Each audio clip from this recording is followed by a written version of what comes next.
Hello बच्चे, आज आप सभी को अपना YouTube चैनल ज्ञान विज्ञान रिसर्च सेंटर में स्वागत है। आज हम लोग ग्रेविटेशन में, गुरुत्वाकर्षण पार्ट में भौतिक विज्ञान से एक बहुत ही महत्वपूर्ण प्रश्न लेकर आए हैं। आज हम लोग इस पार्ट में अंतर से जानकारी प्राप्त करेंगे, वो भी बहुत महत्वपूर्ण अंतर। हम लोग आज की अंतर द्रव्यमान और भार में होगा। क्या है द्रव्यमान, क्या है भार, और दूसरा अंतर बहुत ही महत्वपूर्ण होगा जी में अंतर। वाह, जी में अंतर क्या होता है? आइए ये दोनों अंतरों को हम बिल्कुल सरलतापूर्वक समझाएंगे, सीखेंगे इन अंतरों को। पहला है द्रव्यमान और भार में अंतर स्पष्ट करें। हमने द्रव्यमान और भार के बीच अंतर को लेकर आए हैं। द्रव्यमान क्या होता है, भार क्या होता है, आइए इसे समझते हैं। बच्चे, द्रव्यमान और भार में निम्नलिखित अंतर है। वस्तु जिस पदार्थ से बनी है उस पदार्थ के परिमाण को ही हम वस्तु का द्रव्यमान कहते हैं। कोई भी वस्तु जिस पदार्थ से बनी है उस पदार्थ का जो परिमाण होगा वही उस वस्तु का द्रव्यमान होगा। और भार, पृथ्वी जिस बल से किसी वस्तु को अपने केंद्र की ओर खींचती है उस बल को ही उस वस्तु का भार कहते हैं। इसका मतलब पदार्थ का परिमाण द्रव्यमान है और पृथ्वी का आकर्षण बल वस्तु का भार है। हमने इस अंतर में पहला पॉइंट में यही लिखा है, वस्तु जिस पदार्थ से बनी है उस पदार्थ के परिमाण को वस्तु का द्रव्यमान कहते हैं। और पृथ्वी जिस बल से किसी वस्तु को अपने केंद्र की ओर खींचती है उस बल को वस्तु का भार कहते हैं। अब तो द्रव्यमान और भार क्लियर हो चुका। दूसरा पॉइंट को समझेंगे। द्रव्यमान जो है यह एक अदिश राशि है, मतलब बिना दिशा का। द्रव्यमान में कोई दिशा नहीं होती। यदि हमें 5 किलो आलू लेनी है तो 5 किलो आलू को हम किसी दिशा से दे सकते, इसमें कोई दिशा की आवश्यकता नहीं, पर मात्रा तो होगी। इसलिए दिशा इसमें न होने की वजह से द्रव्यमान एक अदिश राशि है। पर पृथ्वी किसी वस्तु को अपने बल लगाकर खींचती है और बल ही वस्तु का भार है। इसलिए बल जिधर लगेगा दिशा निश्चित होगा, किसी न किसी दिशा में होगा। अतः हमने लिखा भार एक सदिश राशि है। भार सदिश होगा पर द्रव्यमान अदिश होगा। आइए तीसरा पॉइंट को हमने लिखा है, द्रव्यमान जो है वह हर जगह पर एक समान रहता है, क्योंकि वस्तु जिस पदार्थ से बनी है स्थान बदलने से उसका परिमाण नहीं बदल जाएगा। इसलिए द्रव्यमान हर जगह पर समान होती है। परंतु यदि हम वस्तु को पृथ्वी पर न बात करें, हम बृहस्पति ग्रह की बात करें, तो वस्तु को पृथ्वी अलग बल से खींचेगी, बृहस्पति ग्रह अलग बल से खींचेगी। तो जब खिंचाव बल अलग अलग होगा, है ना, तो उसका द्रव्यमान भी, ये आपका भार भी अलग अलग होगा। इसलिए द्रव्यमान जगह बदलने से नहीं बदलता, परंतु भार जगह बदलने से बदल सकती है।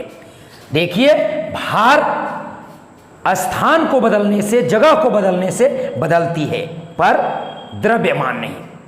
अगला पॉइंट हमने लिखा है, द्रव्यमान की अंग्रेजी मास होती है, इसलिए या तो इसका सिंबल स्मॉल m होगा, नहीं तो फिर कैपिटल M।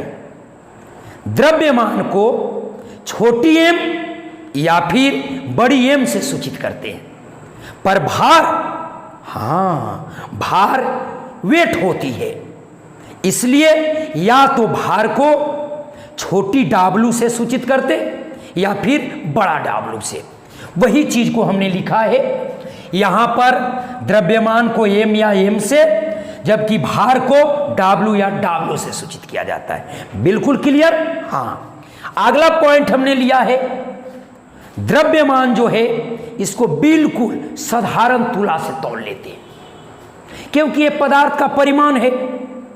लेकिन जब हमें भार की बात आती है तो वह तो एक आकर्षण बल है, इसलिए उसे मापने के लिए हम लोग कमानीदार तुला का प्रयोग करते हैं। द्रव्यमान को साधारण तुला से मापते हैं, जबकि भार को कमानीदार तुला से, स्प्रिंग वाली तराजू से। ठीक है ना? हाँ।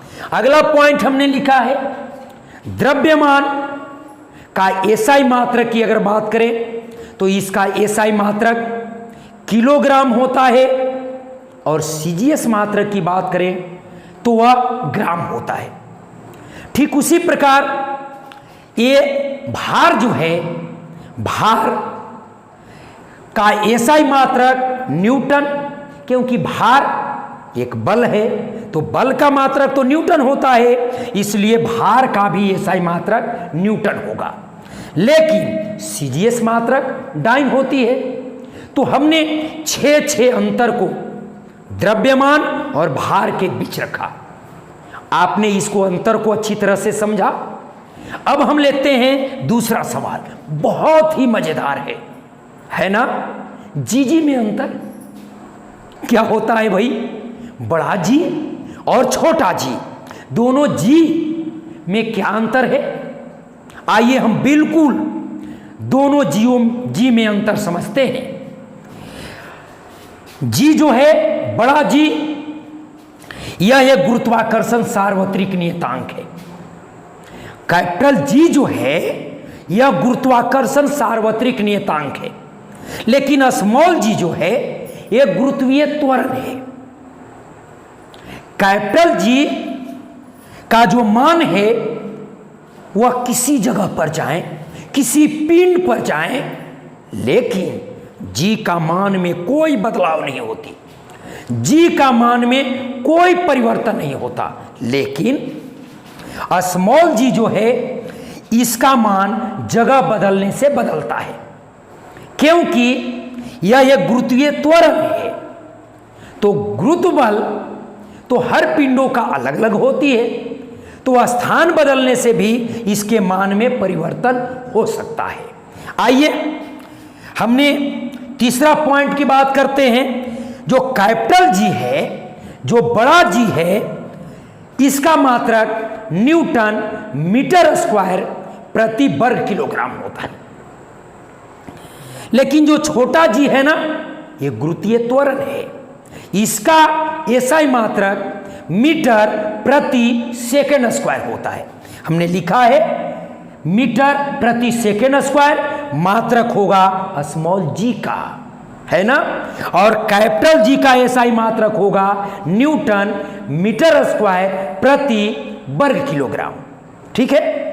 अब देखिए, जी जो है कैपिटल जी, इसका मान 6.673 गुने 10 के पावर -11 न्यूटन मीटर स्क्वायर प्रति वर्ग किलोग्राम होता है।